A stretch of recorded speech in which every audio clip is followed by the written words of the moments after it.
Symptomedika je klinika personalizovanej medicíny, ktorá vám prináša kompletný pohľad na zdravé trávenie, terapiu výživou, črevnú mikrobiotu a nutrigenomiku. Vaše zdravie je našou prioritou. Sme lekári a špecialisti s dlhoročnou praxou, ktorí s nadšením počúvajú vaše trávenie. A vy ste práve pri tom vypočuť si ďalšiu časť Symptomedicastu.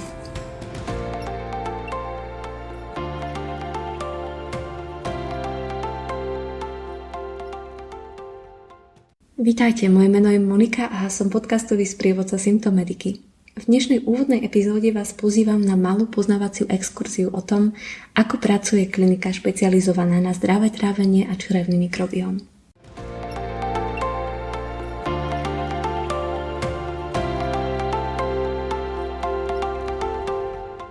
V dnešnej podcastovej epizóde ma bude sprevádzať i pán doktor Stano Ráček zo Symptomediky, odborník na integračnú a participatívnu medicínu. Ahoj.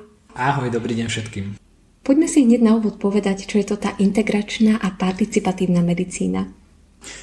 Ja ju vnímam ako taký pohľad extrémnej starostlivosti o klienta a zároveň ešte zjednodušenejšie by sa dalo povedať, že človeka vnímam ako takú mozaiku, ktorá sa skladá z viacerých kúskov a stačí, keď jeden kúsok je mimo normu, tak všetky tie ostatné nepracujú správne. Takže toto je taký ten môj pohľad na takú tú celostnú medicínu alebo integračnú medicínu. To mi pripomína pucle, ktoré máme v priestoroch Symptomediky na stene. Ak nás niekedy osobne prídete navštíviť, určite neprehliadnete obrovské pucle znázorňujúce anatomický model ľudského tela a vnútorných orgánov, takže predpokladám, že presne tak ty vlastne vnímaš ľudské telo. Presne tak, naozaj tie pucle sú veľmi symbolické a páčia sa nám. Ako si sa v úlohe lekára vlastne dostal k výžive? Ja som najprv 2 roky pracoval v klasickej nemocnici, v klasickom systéme a potom, ako som túto spoluprácu ukončil, som sa rozhodol ísť cestou výživy no a neskôr ma absolútne fascinovala problematika mikrobiomu, mikrobioty. A tu som v podstate už ostal a jednoducho stal som sa obrovským fanúšikom. A čo ťa najviac fascinuje na tvojej práci? Ak môžem povedať, tak asi tie úspešné príbehy jednotlivých pacientov, lebo každý človek je jedinečný, každý prichádza s niečím iným, napriek tomu, že tie postupy sa v mnohom opakujú alebo sú podobné, tak stačí len jedna malá zmena a ten výsledok potom môže a nemusí byť, takže jednoznačne tí vyliečení pacienti, lebo to dáva taký ten najväčší zmysel tomu, čo tu robíme. Poďme si teda konkrétnejšie povedať, čo očakáva pacienta, ktorý prvýkrát navštívi kliniku Symptomedika. Očakávania, to je veľmi dôležitá vec a pracujeme s tým od samého začiatku, ako človek vôbec zobere telefón do ruky a zavolá nám, konkrétne mojej kolegynke, s ktorou prebere vôbec, aký má problém a čo ho teda trápi a či mu vôbec vieme pomôcť, lebo to je veľmi dôležité, nie každému vieme pomôcť, treba to povedať a drvivé väčšine áno. No a tie očakávania, ako sa zladia od začiatku, tak pokračujeme s nimi počas celého procesu práce s pacientom.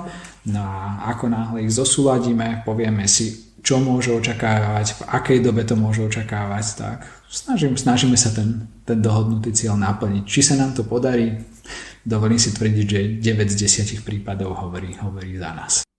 To mi práve evokuje tú participatívnosť, o ktorej sme hovorili v tom zmysle, že od pacienta neočakávaš pasívny prístup, ale práve naopak je vítané, aby sa sám aktívne spolupodielal na terapii a pravda, že aj vyjadril svoje očakávania, ktoré je od začiatku potrebné komunikovať veľmi jasne. Presne takto pozvanie a tá spolupráca je úplne kľúčová, lebo toto je jeden z hlavných bodov, ktorý nás oddeluje od ostatných, že my aktívne spolupracujeme s človekom. Nie je to len, že na zadku sedí, niečo si vypočuje, tu si dá nejaký liek a už je vybavené, ale práve naopak, že je to celé o prevencii, je to o liečbe, je to o edukácii, je to o tom o spätnej väzbe. Niekedy sa ten proces podarí nastaviť úplne od začiatku, inokedy to treba donastavovať s odstupom času, stále sme v kontakte, vymieňame si informácie, treba niekedy urobiť nejaké dodatočné vyšetrenia, nejaké ďalšie odbery krvi, nejaké ďalšie analýzy, mnohokrát aj v zahraničí, lebo spolupracujeme s zahraničnými labákmi. Takže toto všetko je veľmi dôležité a naozaj tá spolupráca, slovo aktívne je absolútne na mieste. Keď hovoríme o celom súbore vyšetrení, reflektuje to vlastne aj potrebu mať na pacienta dostatok času. U nás v Symptomedike máme na pacienta štandardne 2 hodiny. Takže to je vlastne to, čo sme si už hovorili, že od začiatku ten človek je tu ako v rukavičkách. Musíme sa na ňo poriadne pripraviť, máme čas potom jednotlivé veci samozrejme prebrať, vnímať ho, byť takým tým rodinným lekárom, takí tí lekári, ktorí poznali ľudí, vedeli aj o ostatných rodinných príslušníkoch, domácich zvieratkách. Takže to je taká tá naša idea, vyčleniť si dostatok času na človeka, nie len ho mať ako nejaké číslo, nejaký poradovník a už ste zase tu a už zase odchádzate, ale nie, naozaj celé to s ním prejsť, zistiť, kde je problém, lebo mnohokrát sa tá príčina skrýva úplne inde ako to, čo prišiel s nejakým papierom, nejakým vyšetrením, máte takú a takú diagnózu, ale tými dôkladnými procesmi, ktoré to rozoberieme ho úplne na súčiastky za tie 2 hodiny, tak máme o mnoho väčšiu šancu pravdepodobne, že mu nakoniec aj nájdeme tú príčinu. Prosím ťa, naozaj sa pýtaš aj na domáce zvieratá a na čo všetko sa vôbec pýtaš klienta, keď k tebe príde?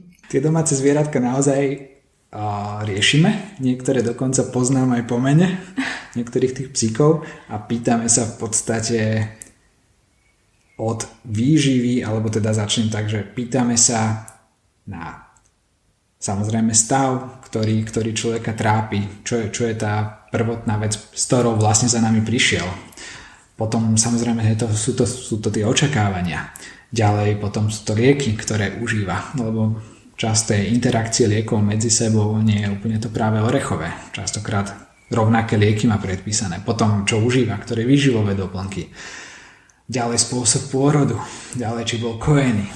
Môžem sa spýtať, prečo je spôsob pôrodu dôležitou informáciou? Je to veľmi dôležitá informácia, lebo ten spôsob pôrodu rozhoduje o tej predispozícii k tomu, či máme tie správne mikroby alebo ich nemáme. Lebo už potom následne v analýze vidíme, že ak bol niekto narodený napríklad cisárskym rezom, má úplne inú výbavu mikrobov ako ten človek, ktorý bol porodený prirodzene. Takže toto sú veľmi zaujímavé veci, stále výskum prebieha, máme nové a nové poznatky, to čo platí dnes už možno o pol roka nebude alebo bude aktualizované. Takže toto je veľmi zaujímavá téma. Zaujali ma tiež otázky týkajúce sa vzťahov alebo psychického nastavenia pacienta. Tak to je ďalšia séria otázok, ktorú s človekom prechádzam. Jednak, aby som vedel, že či aj tá psychika hrá nejakú zásadnú rolu už v tej prvotnej príčine problémov, alebo či je to nejaké pridružené. Jednoducho, či to človeka trápi a treba ísť aj týmto smerom, aby sme to vedeli nastaviť. Po prípade možno vyhľadať nejakú psychopomoc, po prípade možno nejaké relaxačné cvičenie nastaviť, možno poslať človeka smerom nejakej jogy, nejakého pilates, nejakého čítania, nejakých skupinových aktivít, ak by napríklad dostal sám, čo tiež nie je nezvyčajné. Takže to sú všetko otázky, ktoré sú v tom dotazníku. Je ich možno veľa, pre niekoho sa zdá, že tých 7 A4, OK, prezrádzam už, koľko tých otázok máme spracovaných, ale teda nie sú to len otázky o zdravotnom stave, ale ideme ďalej, ideme do pohybu, ideme do výživy, ideme do elektronických zariadení, ideme do návykov, spánku a tak ďalej. Takže je toho naozaj pomerne veľa, ale zase čím viac dát, tým väčšia pravdepodobnosť úspechu. Možno by sa dalo povedať, že si taký prototyp moderného rodinného lekára, ktorý vie veľmi veľa detailov nielen o zdravotnom stave, ale aj o životných okolnostiach pacienta. Tak. Aké kľúčové parametre ešte vyhľadávaš alebo potrebuješ pre ďalšie nastavenie pacienta? Robíme detailný rozbor dát, ktoré od klienta máme a v týchto otázkach sa pýtame samozrejme na veci, ktoré pacienta najviac ťažia ako hlavný problém, s ktorým ku nám prichádza. Lieky, ktoré užíva. Aké má vitálne funkcie, teda parametre moču, stolice, u žien menštruačné ťažkosti, ďalej akú má výživu, aký má pitný režim, pohybové vzorce, vzťahové vzorce, elektronické zariadenia, problémy so spánkom, čo je naozaj obrovská epidémia. Takže to sú skrátke otázky, ktorým sa človek nevyhne, keď nás navštíví. A veľmi nám to pomáha k takému tomu celistvému obrazu, tomu puzzle, čo sme si hovorili, ako skladáme. Poďme sa v rámci diagnostiky posunúť o krok ďalej, pretože hlavnou doménou ambulancie Symptomedica je črevný mikrobióm. Poďme si teda povedať, v čom spočíva analýza črevného mikrobiomu a čo všetko sa z neho dá vyčítať. Črevný mikrobióm, ktorý robíme v Symptomedike, dovolím si tvrdiť, že je absolútne unikátny a na Slovensku možno, že jediný svojho druhu. A vôbec takto, ako ho analyzujeme.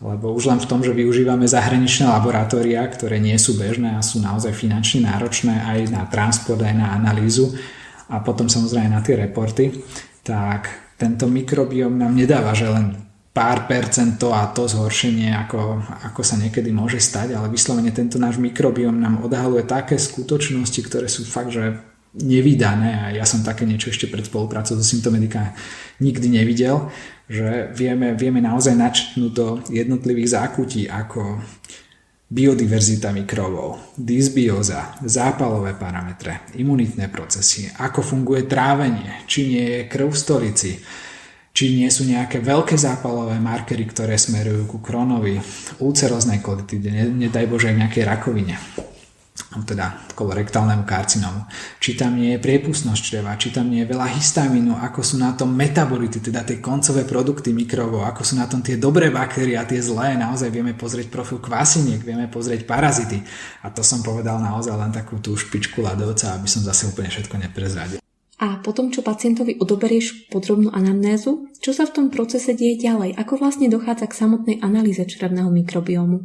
Analýza črevného mikrobiomu funguje tak, že keď už máme analyzovanú vzorku, tak zahraničné laboratórium nám vypracuje report. Ten report je možno o 30 A4, kedy ja v rámci tých 2 hodín môžem určitú časť času využiť na to, aby som túto analýzu dokázal vyhodnotiť, vycúcnúť z toho také tie podstatné veci a následne to s klientom prebrať. A práve je to o tom nájsť také tie malé drobky, vychytávky, veci, ktoré sú mimo normu, prejsť ich a začať navrhovať optimálne riešenia. A tie optimálne riešenia samozrejme v zmysle tom, že niektoré veci treba do jedálnička pridať, niektoré ubrať, na niektoré si iba s jedálničkom nedokážeme pomôcť, takže už využívame aj doplnky stravy, ktoré považujeme za najviac relevantné. Znova tie zahraničné laboratória nám dajú nápovedu, že ktoré by si pravdepodobne s mikrobiómom klienta lepšie sadli ako iné. Že to sú ďalšie obrovské veci, ktoré tu dokážeme robiť. No a takto ten režim stávame na mieru každému jednému človeku. A pokiaľ ide o doplnky stravy, sú to nejaké konkrétne prípravky, ktoré vieš pacientovi odporúčať priamo na mieru podľa validných dát z analýzy? Presne tak, čiže nepracujem len s nejakým jedným prípravkom a hlavne nie sme sponzorovaní nikým, ale môžem si vyberať zo celej škály produktov, ktoré za tie roky považujem za najlepšie a vyslovene podľa tých dát z mikrobiomu sa snažiť trafiť čo najviac alebo s najväčšou pravdepodobnosťou, že ktorý by si teda sadol, určiť aj presne dávkovanie, či ho užívať pred jedlom, po jedle, počas jedla, v akom množstve. A toto všetko je súčasťou našej spolupráce, nastavovania, no a je to takéto hrajkanie sa, titrovanie s tým klientom. Takže to nie je jednorazová záležitosť, ale skôr pek na dlhú trať, kedy sa snažíte spolu s pacientom čo najlepšie optimalizovať jeho terapiu. Určite to slovo na dlhú trať je na mieste, nie je to nejaký jednorazový šprint, ale zároveň nemusí to byť ani maratónsky beh, čiže niečo medzi a znova je to o tých očakávaniach, že tie doplnky stravy síce využívame na to, že potrebujeme zo začiatku viac naštartovať, niekedy viac niektoré veci doplniť, niekedy cez nejaké bioaktívne látky zrýchliť regeneráciu, cez probiotika potlačiť rast klostridy a tak ďalej, ale teda naozaj nastavovanie, niekedy tie doplnky dokonca nemôže človek užívať v tom dávkovaní, ktoré dáme. Takže častokrát začínam s takými tými detskými dávkami, aby to bolo čo najbezpečnejšie. No a potom postupne snaha aj tie doplnky stravy vyradiť a nastaviť človeka na čo najviac prirodzený režim. Niektoré sa dajú, niektoré nie. Zase je to o nejakom testovaní a o nejakej tej racionalite aj v tejto oblasti. Dovol mi opýtať sa možno takú triviálnu otázku, ale ako vlastne dochádza k odberu analyzovaného materiálu a ako to presne funguje? Človek dostane skúmavky na doma, dostane vysvetlené alebo bude mu vysvetlené presne, ako sa odoberá stolica do týchto skúmaviek. Tá stolica sa potom uzavrie do skúmaviek, pošla naspäť a následne sa zasiela kuriérskou spoločnosťou do zahraničných laboratórií. Tam do 3, respektíve 4 týždňoch je vyhodnotená. Dostaneme naspäť report a človek dostane termín u mňa, kde prechádzame už na samotnej konzultácii jeho konkrétne výsledky a možnosti zlepšenia. Takže k tebe sa dostane kôpka papierov, ktoré potom musíš pracne analyzovať. Ako to vlastne vnímaš ty sám? Je to pre teba taká otvorená kniha? Čo ťa na tom najviac fascinuje? Ja to vidím ako taký príbeh. že niekedy samozrejme, že človek keď príde, tak si pozrie ten report a vidí tam len nejaké čísla, nejaké farbičky a samozrejme, že je to v angličtine, takže netuší, že ktorá bije. Ale ja to vidím ako príbeh a mojou úlohou je vyslovene to zjednodušiť a povedať, OK, tak ten príbeh nám hovorí toto.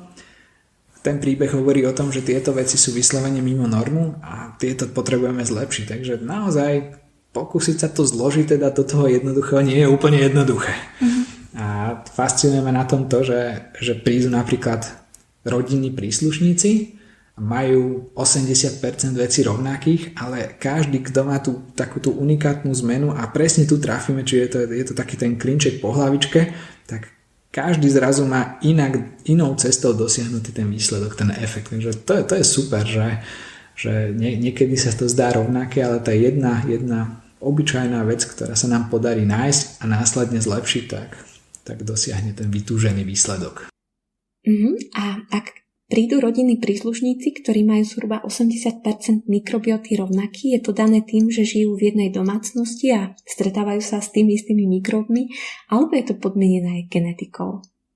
Môžu byť obidve veci, ako hovoríš, a samozrejme aj ten spôsob pôrodu, lebo tento dokáže naozaj riadne zvrátiť, riadne zmeniť, ale naozaj je to o tých podobných vzorcoch, že tí ľudia konzumujú viac menej podobnú stravu, ak teda sa stravujú doma spolu, alebo teda majú aj pohybové aktivity dosť často podobné, aj ten pitný režim, aj ten spánok, takže naozaj tie korelácie tu sú a je zaujímavé to sledovať a ešte čas ukáže, čo všetko nevieme v tejto chvíli. Stretol si sa inak aj s rodinnými príslušníkmi, ktorých zloženie mikrobioty bolo úplne odlišné? Áno, aj to som videl, čiže častokrát tu máme pacientov, ktorí teda, ak sú v sprievode rodinných príslušníkov, hovoria jednu vec, ale ako náhle sme o samote, tak z nich dostanem práve tie informácie, ktoré už sú citlivejšie, ktoré častokrát aj nikomu nepovedia a tým pádom to aj potom koreluje s tou odlišnosťou mikrobiomu. Minule som tu mal drogovo závislú klientku, takže niektoré príbehy silné a túžila svoj stav zmeniť a rozhodla sa, že sa zmení. Takže je to naozaj fascinujúca téma. Je to fascinujúce, do akých detailov zachádzaš vo svojej práci? A teda predpokladám, že aj pacienti musia byť veľmi ochotní analyzovať aktívne svoj zdravotný stav do hĺbky. Beriem to tak, že prišli dobrovoľne, aspoň teda verím tomu. Takže keď už to chcú zmeniť, tak spoločnou úlohou je nájsť to, čo sa zmeniť dá. Samozrejme, niektoré veci už možno úplne nedostaneme až do takých tých čísel, ako keď sme sa narodili a ten mikrobióm alebo mikrobiota bola perfektná, ale teda naozaj veľakrát sa zmeniť dá aspoň niečo a ten stav sa dá zlepšiť. A netreba čakať ani roky. Opakovane vidíme, že už za pár týždňov ten pozitívny efekt nejaký prichádza. Nehovorím, že u všetkých, ale u drvivej väčšiny áno. Viem, že takou nepísanou mantrou symptomediky je, aby vás pacient už nepotreboval. Chcem sa teda opýtať, ako vyzerá spolupráca po vystavení tých terapeutických odporúčaní, keďže dlhodobá starostlivosť o pacienta je pravdepodobne tiež nemenej dôležitá. Po mikrobiome štandardne človek ide ešte na výživovú konzultáciu. Na tej výživovej konzultácii je to také ešte doťuknutie, kde sa spojí všetko to najlepšie z mikrobiomu aj z toho detailného 7 až 4-kového dotazníka. Dá sa to do individuálnych nastavení a presne sa povie, OK, tak takto potrebujeme nastaviť ten režim. No a vyzerá to tak, že o zhruba 2-3 mesiace si ho pozveme ešte na kontrolu, aby sme znova tie očakávania a tie nejaké nastavenia zosúladili, zistili, čo sa podarilo, čo sa nepodarilo. A presne ako hovorí, že takouto našou víziou je síce možno z marketingového hľadiska nesprávnou, ale mne sa veľmi páči, že aby nás človek nepotreboval, aby mohol si ten svoj zdravotný stav manažovať až do konca života a ešte keď sa podarí, že zmení aj svoje okolie k lepšiemu, tak je to naozaj také zadozučinenie, že človek si tú svoju robotu robí dobre a baví ho. A ešte taká perlička, čo sa mi minule stala, tak mám pacientku, ktorá je zároveň šéfkou školskej jedálne. Mala veľké zdravotné ťažkosti, s ktorými sme vďaka Bohu vedeli pomôcť a prišla a povedala, že pán doktor, ja som sa to rozhodla urobiť takto, že tým, že môj zdravotný stav sa zlepšil, tak prečo by si tí decká mali ubližovať? tak jednoducho povedala, že nie, budem objednávať také a také prvopotraviny, nespracované, tá kvalita jednoducho môže byť a nie je to až také zložité.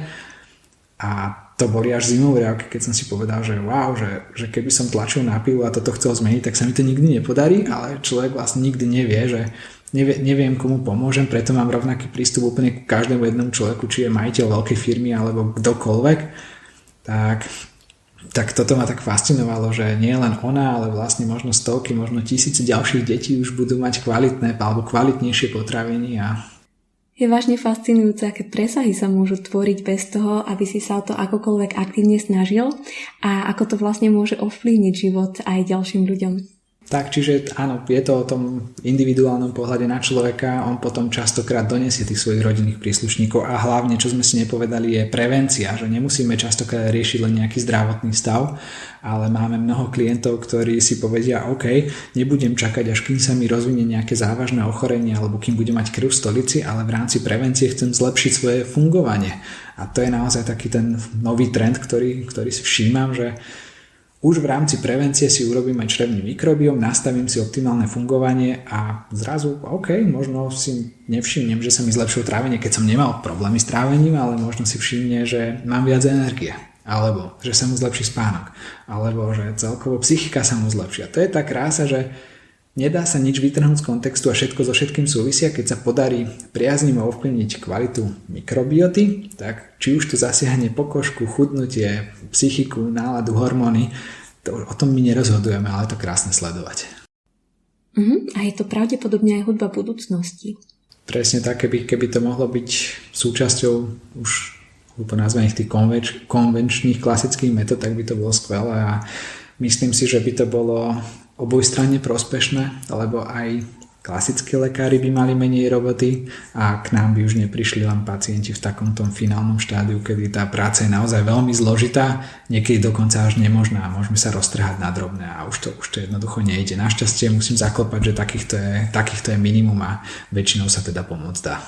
A je vždy možné sa na symptomediku pravdepodobne obrátiť aj opakovane? Určite áno a hlavne išli sme cestou takej tej oficiálnej kliniky, takže treba spomenúť, my máme aj garantov, sme tu lekári, takže ono nie je to o niečom, čo by včera bolo a zajtra už nebude, ale veríme, že tí spokojní klienti a tie referencie, ktoré konec koncov si ľudia môžu dohľadať na internete aj na našich stránkach alebo kdekoľvek možno od nejakých známych, tak sú toho dôkazom, že to robíme správne a postupne sa ten message šíri ďalej. Je to veľké zadosťučinenie a veľká radosť, že sa k Symptomedike spontánne dostávajú úžasné pozitívne recenzie.